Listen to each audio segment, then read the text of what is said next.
Hello dear friends, welcome to V V education services Bhopal. आज हम unit 4 का 4th टॉपिक कवर करेंगे, सिक्योरिटाइजेशन। तो मैंने आपको सिक्योरिटाइजेशन जो 3rd टॉपिक हमने पढ़ा था लोन सेल, उसका 4th टॉपिक में उसके 4th पार्ट में कवर करवाया था जब हमने लोन सेल को बेचने के तरीके पढ़ा था। ठीक है, लोन सेल को जो बेचने के तरीके थे उसमें 4th टॉपिक क्या था हमारा, सिक्योरिटाइजेशन। सिक्योरिटाइजेशन होता क्या है उस टॉपिक में भी मैंने आपको बताया था सिक्योरिटाइजेशन क्या होता है। सिक्योरिटाइजेशन वह प्रोसेस है जिसमें क्या किया जाता है, बैंक क्या करती है, बैंक अपने सारे लोन इकट्ठे करती है। मतलब अगर एक बैंक के पास, लास्ट टॉपिक में हमने पढ़ा, जैसे लास्ट टाइम हमने एग्जांपल लिया था कि 1000 कार लोन है, एक बैंक के पास क्या है 1000 कार लोन है। उसने क्या किया, 1000 कार लोन पूरे इकट्ठे किए और उसको किसको बेचे, एसपीवी को बेचे। ठीक है, जो स्पेशल पर्पस व्हीकल है उसका काम ही क्या है, उस संस्था का, एसपीवी संस्था का काम ही होता है कि वो क्या करती है, बैंक से इकट्ठे किए हुए लोन लेती है और उनको सिक्योरिटी बनाकर आगे इन्वेस्टर को बेचती है। ठीक है, तो सिक्योरिटाइजेशन में क्या होता है, सिक्योरिटाइजेशन में बैंक अपने सारे लोन को कलेक्ट करती है और उसके बाद वो कलेक्ट लोन को एसपीवी संस्था को बेचती है और एसपीवी संस्था उस कहना चाहिए लोन को एक सिक्योरिटी बनाकर आगे इन्वेस्टर को बेच देती है। ये सारी प्रोसेस क्या कहलाती है, सिक्योरिटाइजेशन कहलाती है। मतलब अपने लोन को सिक्योरिटी बनाकर बेचना ही सिक्योरिटाइजेशन कहलाता है। ठीक है, स्टार्ट करते हैं।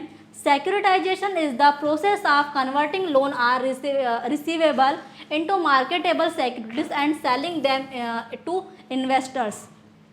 Securitization वह प्रक्रिया है जिसमें बैंक या संस्था अपने दिए गए ऋण को एक जगह जोड़कर उन्हें बेचने लायक प्रतिभूतियां बनाती है और उन निवेशक को बेच देती है। क्या करती है इसमें, सिक्योरिटाइजेशन वह प्रोसेस है, मतलब वह प्रक्रिया है जिसमें बैंक क्या करती है, बैंक या संस्था अपने दिए गए ऋणों को, मतलब दिए गए लोन को एक जगह जोड़कर, मतलब एक जगह पूरा कलेक्ट करके, जैसे मैंने आपको बताया था कि एक बैंक के पास 1000 कार लोन्स है, तो सबको सबसे पहले क्या किया, उन्हें एक जगह जोड़कर उन्हें बेचने लायक क्या बनाई, प्रतिभूतियाँ, मतलब सिक्योरिटी बनाई। सिक्योरिटी किसने बनाई, एसपीवी ने बनाई। ठीक है, लायक प्रतिभूतियाँ बनाती है और उन निवेशक को बेच देती है। ठीक है, तो ये प्रतिभूतियाँ बनाने का काम किसका है, एसपीवी संस्था का है, जिसका मेन काम ही क्या है कि वो बैंक से कलेक्ट किए हुए लोन लेती है और उसके बाद उसको सिक्योरिटी बनाकर इन्वेस्टर को बेचती है। एग्जाम्पल देखिए, एक बैंक ने 100 होम लोन दिए, जैसे हमने उसमें एग्जाम्पल क्या देखा था, एग्जाम्पल लिया था 1000 कार लोन का, इसमें एग्जाम्पल दिया है 100 होम लोन्स का। एक बैंक के पास क्या है, 100 होम लोन है। इन 100 होम लोन को एक कटरी बनाकर उन्हें किसको बेच दिया, एसपीवी को बेच दिया, मतलब स्पेशल पर्पस व्हीकल को बेच दिया। अब एसपीवी इन लोन के आधार पर एक कागज़, एक सिक्योरिटी बनाता है। एक सिक्योरिटी जैसे कि बॉन्ड हो गया। ठीक है, बॉन्ड भी क्या है, एक सर्टिफिकेट पेपर है, प्रॉमिस पेपर है, जो बनाया जाता है किस टाइम, जब लेन देन होता है जनता और गवर्नमेंट का। ठीक है, तो उसको क्या सिक्योरिटी बनाता है और निवेशक को बेच देता है, मतलब जो इन्वेस्टर्स है उनको बेच देता है। अब ईएमआई का पैसा निवेशक को मिलता है और बैंक को तुरंत पैसा मिल जाता है। जब तुरंत में कहना चाहिए एसपीवी संस्था को बैंक ने लोन बेचा तो क्या हुआ, तुरंत पैसा बैंक को मिल गया। और जब एसपीवी संस्था ने वो पूरा लोन किसको बेचा, इन्वेस्टर्स को बेचा, तो एसपीवी संस्था को तुरंत में क्या हो गया, पैसा मिल गया। ठीक है, ये प्रोसेस कहलाती है सिक्योरिटाइजेशन की। अब इसकी हम प्रोसेस देखेंगे, सिक्योरिटाइजेशन की प्रोसेस कैसी होती है। अब हमने ये चीज़ तो देख ली कि सिक्योरिटाइजेशन में होता क्या है, यह कहलाता क्या है, बट हम ये देखेंगे कि इसमें प्रोसेस क्या होती है, ये कहाँ से स्टार्ट होता है और कहाँ पर ख़त्म होता है। तो सबसे पहले होता है लोन पुलिंग, मतलब लोन को कलेक्ट करना, उसका पुल बनाना। Collecting many similar loans and combining them into the single pool. जैसे कई लोन हो गए, होम लोन हो गया, ऑटो लोन हो गया, कार लोन हो गया, सबको क्या करता है, इकट्ठा करके एक गठरी समूह बनाया जाता है। ठीक है, जैसे कि एक बैंक के पास 500 छोटे मोटे लोन थे, जैसे कुछ होम लोन्स थे, उसमें कुछ कार लोन्स थे, ठीक है, कुछ ऑटोमोबाइल लोन थे। ये सब लोन को क्या किया, बैंक ने सभी 500 लोन को एक जगह जोड़कर लोन पूल बनाया। ये सबसे पहली स्टेप होती है कि सबसे पहले क्या किया जाता है, सभी लोन को कलेक्ट किया जाता है। फिर सेकंड स्टेप है ट्रांसफ़र टू एसपीवी। ट्रांसफ़र करना किसको, एसपीवी को। एसपीवी क्या है, स्पेशल पर्पस व्हीकल। इसका काम ही क्या होता है कि वो बैंक से कलेक्ट किए हुए लोन लेती है और आगे इन्वेस्टर को बेचती है। तो अब क्या करेंगे, सेकंड स्टेप होती है कि जो हमारे पास लोन कलेक्ट हुए हैं जिसका हमने पूल बनाया है उसे एसपीवी को ट्रांसफ़र करना। ये सारी चीज़ें यहाँ पर लिखी हुई है। बैंक इस लोन की गठरी को एक अलग संस्था एसपीवी को बेच देता है जो सिर्फ सिक्योरिटाइजेशन का काम करती है। एसपीवी का अदर कोई भी काम नहीं, उसका सिर्फ एक ही काम है, क्या कि वो सारे लोन को कलेक्ट करके इसको बेचती है, इन्वेस्टर को बेचती है। फिर ठीक है, अब थर्ड स्टेप है इसकी, एसपीवी क्रिएट सिक्योरिटीज़। बैंक ने क्या किया, अपने जो पूरे लोन थे उसको कलेक्ट किया। सेकंड स्टेप में क्या हुआ, सेकंड स्टेप में वो जो लोन कलेक्ट हुए थे उसको एसपीवी संस्था को ट्रांसफ़र कर दिए। अब थर्ड स्टेप क्या है, थर्ड स्टेप है कि जो एसपीवी संस्था है जो यही काम करती है सिक्योरिटाइजेशन का, वो क्या करती है, वो सिक्योरिटी बनाती है। ठीक है, मतलब जो सिक्योरिटी से उसको क्रिएट करती है। एसपीवी इन लोन के आधार पर ऐसे निवेश कागज, ऐसी सिक्योरिटी बनाती है जिन्हें बाजार में खरीदा बेचा जा सकता है। ठीक है, थर्ड स्टेप में क्या हुआ, थर्ड स्टेप में जो एसपीवी संस्था है वो कहना चाहिए जो सिक्योरिटी बनाती है। सिक्योरिटी जो कागज़ होते हैं जिससे खरीदी बिक्री होती है वो बनाती है।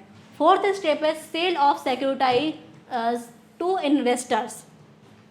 एसपीवी इन तैयार हुई सिक्योरिटीज़ को म्यूचुअल फंड, इंश्योरेंस कंपनी या बड़े निवेशक को बेच देती है। अब देखो, हमने ये चीज़ पढ़ा था कि इन्वेस्टर को बेच देती है, बट क्या करती है, इसमें चीज़ें हमने ये नहीं पढ़ा था कि कौन से इन्वेस्टर्स। तो क्या होता है, जैसे म्यूचुअल फंड को बेच सकती है, इंश्योरेंस कंपनी को बेच सकती है, या बड़े अदर कोई कंपनी जो शेयर्स का बेचती है, किसी भी बड़े इन्वेस्टर को क्या करती है एसपीवी संस्था, उन सिक्योरिटी के जरिए जो उसने जारी किया था, जो उसने क्रिएट किया था, उसके अंतर्गत क्या करती है, जो अपने लोन्स हैं उनको बेच देती है। इसमें फोर्थ स्टेप है इसकी ये। फिर फिफ्थ स्टेप है cash flow to investors, EMI payment. Loan लेने वाले लोगों द्वारा भरी गई ईएमआईज इकट्ठी की जाती है और एसपीवी इन्हें इन्वेस्टर को दे देता है। मतलब जो लोन की ईएमआई थी, ठीक है, जो उन लोगों ने जमा कर रहे थे, अभी प्रोसेस में जो चल रहा था, उसको क्या करता है, उसको एसपीवी इन्वेस्टर को दे देता है। ठीक है, मतलब जैसे होम लोन वाले ने क्या किया, बोरोवर ने अपनी ईएमआई भरी, एसपीवी ने क्या किया, ईएमआई लेकर सीधे म्यूचुअल फंड और इंश्योरेंस कंपनी के इन्वेस्टर को भेज दी, क्योंकि जो एसपीवी संस्था है उसने क्या करी है, सिक्योरिटी बनाकर अपना loan mutual fund, insurance company या अदर बड़े कोई भी इन्वेस्टर को बेच चुकी है। अब उसके पास जो भी ईएमआई आ रही है वो क्या कर रही है, आगे ट्रांसफ़र करते जा रही है। सिक्स्थ स्टेप है bank gets immediate cash and risk transfer. By selling the loan pool the bank gets upfront cash and सिर्फ the credit risk to investors. Loan की गठरी बेचने के बाद बैंक को तुरंत पैसा मिल जाता है और अब लोन डिफ़ॉल्ट होने का जोखिम इन्वेस्टर पर होता है। देखो क्या हुआ कि बैंक ने क्या किया, अपने सारे छोटे मोटे जो भी लोन थे सबको कलेक्ट करके एसपीवी को बेच दिया। एसपीवी ने सिक्योरिटी क्रिएट करके इन्वेस्टर को बेच दिया, जैसे कि म्यूचुअल फंड, इंश्योरेंस कंपनी। अब क्या हुआ, सिक्स्थ स्टेप में bank gets immediate cash, bank को तुरंत में पैसा मिल गया। अब बैंक के ऊपर जो लोन का कहना चाहिए लॉस हो सकता था, वो खतरा टल चुका है, क्योंकि बैंक को अपना जो लोन उसने बेची थी उसका पैसा मिल गया है। ठीक है, ये पूरी स्टेप इसकी हो गई, स्टेप बाय स्टेप। ठीक है, फिर है इम्प्लीकेशन ऑफ सिक्योरिटाइजेशन, प्रतिभूति के प्रभाव।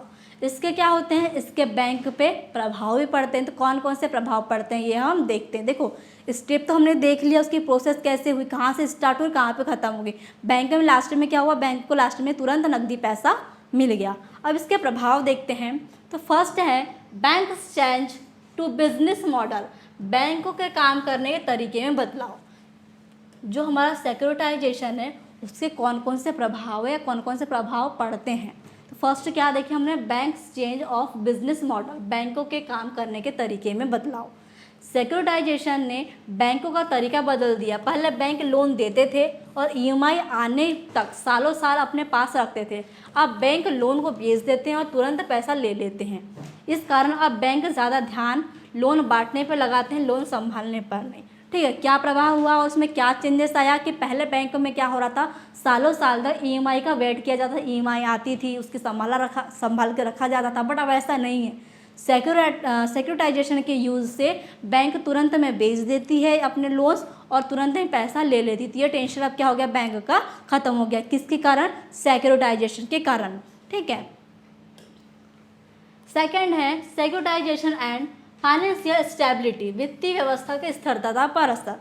सिक्योरिटाइजेशन से बैंक का जोखिम, रिस्क जो है कम हो गया है, क्योंकि लोन बेचने के बाद उस लोन का खतरा बैंक पर नहीं रहता, वह निवेशक पर चला जाता है। बैंक अपना पैसा बेहतर तरीके से इस्तेमाल कर पाते हैं, पूरा वित्तीय तंत्र थोड़ा मजबूत होता है। इससे क्या हुआ, पहले जैसे ये नहीं चलता था, पहले सिक्योरिटाइजेशन नहीं चलता था, मतलब बैंक क्या करता था, अपने लोन पूरे चुकता करता था, मतलब उसको बैंक ने जितने कस्टमर से लोन लिया सबको एक एक ईएमआई उभरते रहते थे, वो काम चलते रहता था। बट अब क्या हो गया है, अब ये चीज़ें नहीं हो रही है। अब बैंक क्या कर रहा है, तुरंत में अपना जो लोन है वो कहना चाहिए एसपीवी संस्था को भेज देता है, तुरंत में उसको पैसा मिल जाता है। तो कहना चाहिए जो बैंक का सिस्टम है, ठीक है, उसका जो वित्तीय पूरा फाइनेंशियल सिस्टम है वो मजबूत हो गया, क्योंकि उसको अब लॉस कम हो रहे हैं। पहले क्या होता था, तो स्टेप बाय स्टेप चल रहा है, ईएमआई आ रही है, भर रहे हैं लोग, किसी का लॉस हो रहा है, कोई कस्टमर नहीं भर पा रहा है अपनी ईएमआई, इससे क्या हो रहा था, बैंक को लॉस होता था। बट अब ऐसा नहीं हो रहा है। इससे क्या हो रहा है, सिक्योरिटाइजेशन के यूज़ से जो हमारा बैंक का फाइनेंशियल सिस्टम है वो स्ट्रांग हो गया है। फिर थर्ड है impact on credit and monetary policy. Securitization की वजह से बैंक पुराने लोन बेचकर नया पैसा पा जाते हैं, इससे वे नए लोन जल्दी और ज़्यादा दे पाते हैं। पूरे देश में कर्ज की मात्रा बढ़ जाती है। जब आरबीआई ब्याज दरें बदलता है तो उसका असर जल्दी दिखाई देता है, क्योंकि बैंकों के पास पैसा उपलब्ध रहता है। इसमें क्या हो रहा है कि जो सिक्योरिटाइजेशन है, इसकी वजह से जो बैंक है पुराने लोन बेचकर नया पैसा पा लेते हैं। ठीक है, तुरंत में क्या किया, तुरंत में बैंक ने जो पुराने लोन था उसको बेचा और तुरंत में पैसा पा लिया। इससे वे नए लोन जल्दी दे पाते हैं। नहीं तो पहले क्या होता था, जो उनके पुराने लोन थे उनकी ईएमआई उनके पास आती नहीं थी, वो पैसा कलेक्ट कर ही नहीं पाते थे, तो नया पैसा वो जो है नया लोन दे नहीं पाते थे। ठीक है, अब क्या हो रहा है, वो तुरंत में जो पुराना लोन है उसको बेचते हैं, तुरंत पैसा लेते हैं और नया लोन कस्टमर को देते हैं। ठीक है, तो पूरे देश में कर्ज की जो मात्रा है बढ़ जाती थी। किस कंडीशन में, जब बैंक क्या करता था, बैंक पुराने अपने लोन्स नहीं बेच पाता था, नए लोन नहीं दे पाता था, इस कारण से क्या हो रहा था, पूरे देश में कर्जा बढ़ रहा था। बट सिक्योरिटाइजेशन से ये चीज़ें क्या हो गई, ये सब कुछ कंट्रोल में आ गई है। जब आरबीआई ब्याज दरें बदलता था तो उसका असर जल्दी से दिखाई देता था, क्योंकि बैंक के पास पैसा उपलब्ध रहता था, है ना। फिर है इम्पैक्ट ऑन रिस्क टेकिंग, बैंकों में जोखिम लेने की आदत का असर। क्योंकि बैंक लोन बेच देते हैं और जोखिम अपने ऊपर नहीं रखते, इसलिए कभी कभी बैंक ज़्यादा जोखिम वाले लोगों को भी लोन दे देते हैं। यह भविष्य में बैंकिंग सिस्टम के लिए खतरा बन सकता है। ये प्रभाव ये भी है कि क्या कर रहा है बैंकिंग सिस्टम लोन लेते जा रहा है, लोन देते जा रहा है, उसको आगे बेचते जा रहा है, ठीक है, और नए लोगों को लोन देते जा रहा है। उस जल्दबाजी में वो क्या कर रहा है, वो किसी को भी लोन देते जा रहा है, वो सोच नहीं रहा, वो समझ ही नहीं रहा, वो जो डॉक्यूमेंटेशन होता है एक चीज़ प्रॉपर, ठीक है, वो चीज़ नहीं हो रहा है। इससे क्या होता है, सिक्योरिटाइजेशन से ये इसका डिसएडवांटेज भी है कि इससे जो फ्यूचर में बैंकिंग सिस्टम है वो खतरे में भी जा सकता है। ठीक है, इसकी बैंक सोचता है लोन तो बाद में बेच दूंगा, नुकसान तो इन्वेस्टर को होगा, इसलिए बैंक कभी कभी कमज़ोर या रिस्की बोरोवर को भी लोन दे देता है। उसे तुरंत पैसा मिल जाता है, उसको तुरंत में पैसा मिल जाता है, तुरंत में लिक्विडिटी मिल जाती है, इसलिए वो इस चीज़ सोचता नहीं। बट क्या होता है, इससे जो बैंकिंग सिस्टम है उस पर असर पड़ता है या फ्यूचर में पड़ सकता है। तो ये भी क्या है, ये सिक्योरिटाइजेशन का इम्पैक्ट है। ठीक है, ये हमारा था सिक्योरिटाइजेशन टॉपिक। ठीक है, तो यहाँ पर हमारी 4th यूनिट कंप्लीट होती है। 4th यूनिट के 3 टॉपिक थे। फर्स्ट क्या था, risk management in financial institution. Second था डेरिवेटिव सिक्योरिटी, जो मैंने आपको 2nd यूनिट में पढ़ा दिया है। थर्ड था लोन सेल क्या होता है, उसके बेचने के तरीके हमने पढ़ा दिए। उसके बाद जो सिक्योरिटाइजेशन था उसे भी हमने यहाँ पर कवर कर लिया है। तो आई होप आपको जो यूनिट थी पूरी और इसका जो टॉपिक था इस सिक्योरिटाइजेशन अच्छे समझ में आया होगा। Thank you very much.